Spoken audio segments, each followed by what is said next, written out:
What's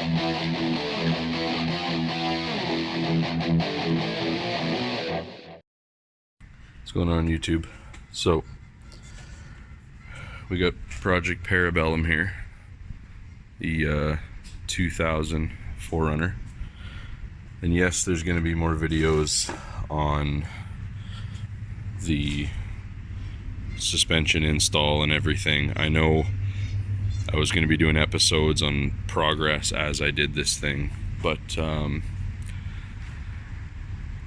well, my shop time was limited and I didn't really have time to whip out the GoPros, and it looks like my batteries are getting weak. I'm gonna have to get some new batteries for the Hero 4 Black, but yeah,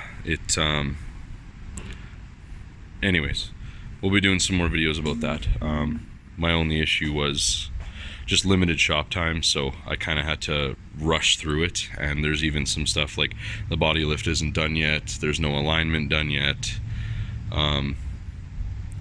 some steel and stuff and the sliders and everything, none of that's done. So it's basically, I just got it drivable and I've been driving it. I wanted to do the body lift so I wouldn't have to trim the front fenders, because I wanted to keep this thing pretty original, but as you can see, I had to do a little bit of trim in there. Not too bad. The worst part was the back here. I actually took almost 2 inches off of this piece. It used to go further inward on the truck, and it's literally just hollow back here. There's nothing, and I had to take a little bit of the flare, a little bit of this plastic liner, and then the pinch weld got hammered back. But yeah, that's what I had to do in order to make it drivable. They still rub a little bit on the firewall side, but it's not too bad. Anyways, enough talking. So we are going to be making up a little sheet metal mount. I think that's what I'm gonna have to do anyways for this. Picked this up at Princess Auto. It was on sale for like, I don't know, 60 or 70 bucks. So it comes with the remote, just so I don't have to run all the wires and stuff through the firewall and all that kind of stuff. That was my original plan. I have switches for everything. You can see there's lights upon, yeah, there's some big lights. There's lights upon lights. There's more back there that are gonna go on this thing, flush mounts for the back. But so we're gonna do a little unboxing of this thing. So it's Evergear Automotive, has 8 light circuits, 2 20 amps, 2 5 amps, 2 3.5s, and 2 1.5s. Now the 1.5s are only going to be good for something like this, just a single flush mount, a single pod, a single ditch light, something like that. The 3.5s we can combine together to run 2 of these lights. Like 2 flush mounts, 2 pods, two of something, whether it's the little 6-inch pods, or sorry, 6-inch bars, anything like that. You can combine them because they're like 1.4 amps or something each. So that's what we'll be using the 3.5s for.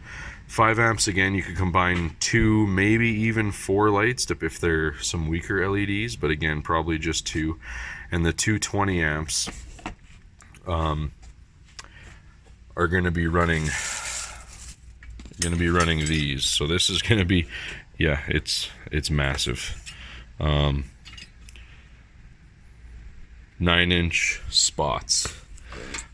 They're again, Princess Auto. They're just this brand. I'm sure they're Chinese, whatever, but being 185 watts, they pull, I don't know, something like 17, I think it's 17 amps each. So we'll be using the 220 amp circuits for that. Again, wireless remote. It also works, you know, it's got a 50-foot range from this guy. I'm sure body work and stuff is gonna slow that, or is gonna limit that a little bit. But yeah, and it just wires on, positive, negative kind of thing, and it mounts somewhere, and then you just run all your wires into the things. And that, I like how they throw a JK on the front there. But yeah, pretty simple. It's got a couple fusible links, one for each bank. And then you just run all your wiring. It doesn't come with, obviously, lights, doesn't come with plugs to plug the lights in, so that would be all up to you. I thought about getting some Deutsch connectors to, you know, to plug everything in. I ended up just going to Bucks, just an auto wrecker here outside of Winnipeg. And I just went in one of the cars, and that was literally like destroyed, picked over. There was nothing left of it, and I just went and I cut a whole bunch of connectors out from under the hood, and I'm just going to use those to plug my lights and stuff in. Anyways, I'll pull this thing apart. Okay, this is what you get. Little remote with a bitch and clip on the back. Jesus. Constructions. You want to get rid of the old two-way tape mount. Oh no, that's Velcro. 3M Velcro. Nice. And then the unit. And they're good. And the unit.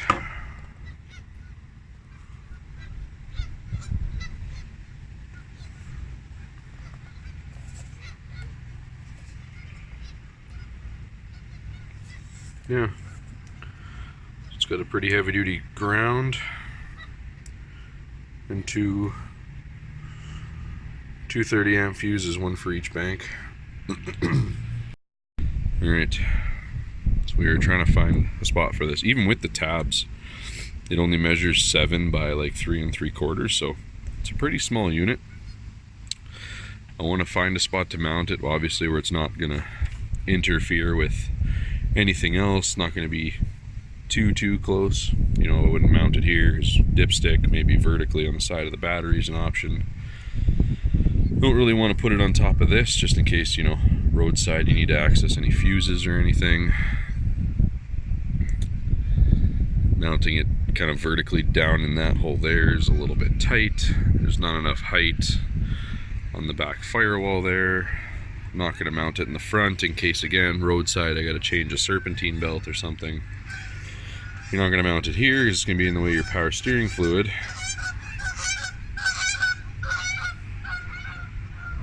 Sorry, it's fall. Canada's are out. Because we could always mount it kind of vertically in here down in the air box. But again, it's not going to work because I'm waiting on it from Amazon right now, but we're going to be doing the deck plate mod to the airbox, which means I got to be able to get my hand in here to, you know, unscrew and the deck plate. So it's not going to happen there.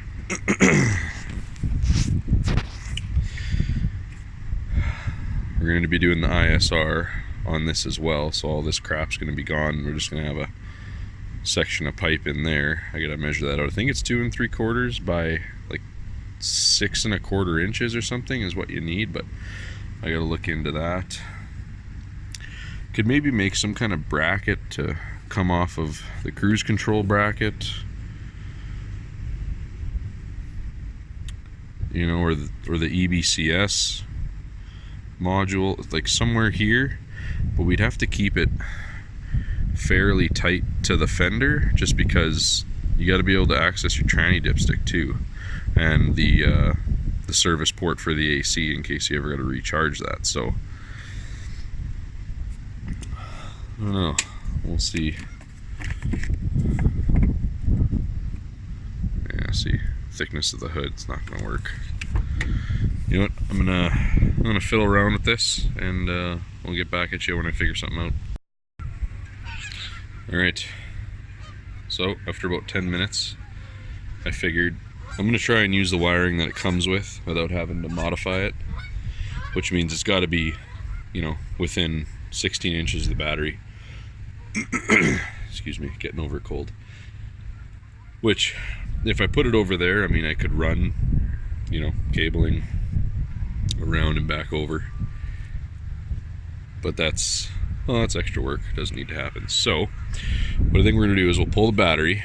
We're going to reuse the plastic battery tray, but I think what we're going to do is out of I got some 20 gauge in the shop, and I think we're going to use some 20 gauge.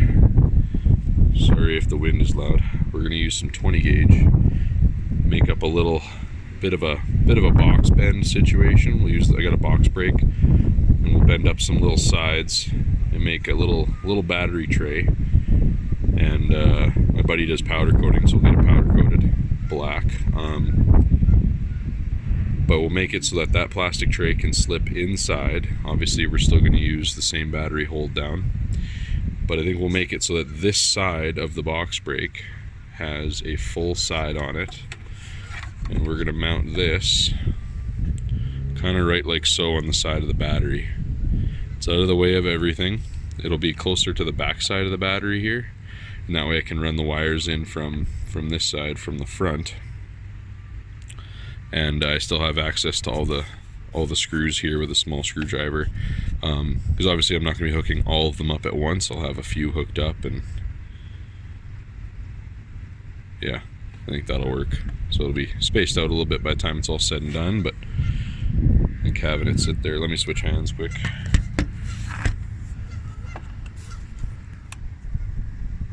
But yeah, so I think having it sit, you know, kind of like that, by the time it's all said and done, it'll I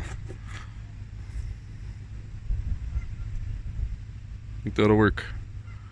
Let's have it a couple little M4 or M6 nuts, probably M6s, just bolt it on there, run the cabling behind the battery to each post. We're going to be changing out these terminals because, well, those are just crap. That one's been changed already. And that way it's all out of the way. I still have access to the RCP LEDs that I got in there. If I ever have an issue I need to change one or something like that, so that'll work. So yeah, that'll be it for this episode. Next episode will be, I'll show you guys the bent up box I made. Maybe have it coming out of the oven with powder coating, and the install. Yeah, outro crew, I got a little teaser for you, a project that's coming up. This is just made out of 3/16 foam board, and you can see it's going to have a big cutout in there to keep weight down. Those two 9-inch pods are going to go here with maybe some 6-inch floods down the bottom, because these things aren't the best. I don't know about the holes in the side, if I'm going to leave it flat, if I'm going to cut it out, if it's just going to be round, but take a look at that. Took me a couple hours to make out of foam board, but it's kind of took inspiration from the you know, like the Charger or the Crown Vic pit bars that the cops have on them. I think they look good, and with the body lift the bumper is going to be raised up just going up an inch, and there's going to be extra bracing going underneath the grill for it. But with the body lift, the actual tow hooks are going to be exposed from the bottom valance of the bumper, because right now they're hidden. But once they're exposed, I'll be able to take the tow hooks off, use the holes that bolt the tow hooks on to make some mounts to bolt this on, and we're even going to try and incorporate a 2-inch receiver on the front for towing and stuff, for recovery, so with a shackle mount or something like that. So yeah, that's her. So I get it all lasered or water jetted out, and then we'll go from there. Not bad for a prototype. Later.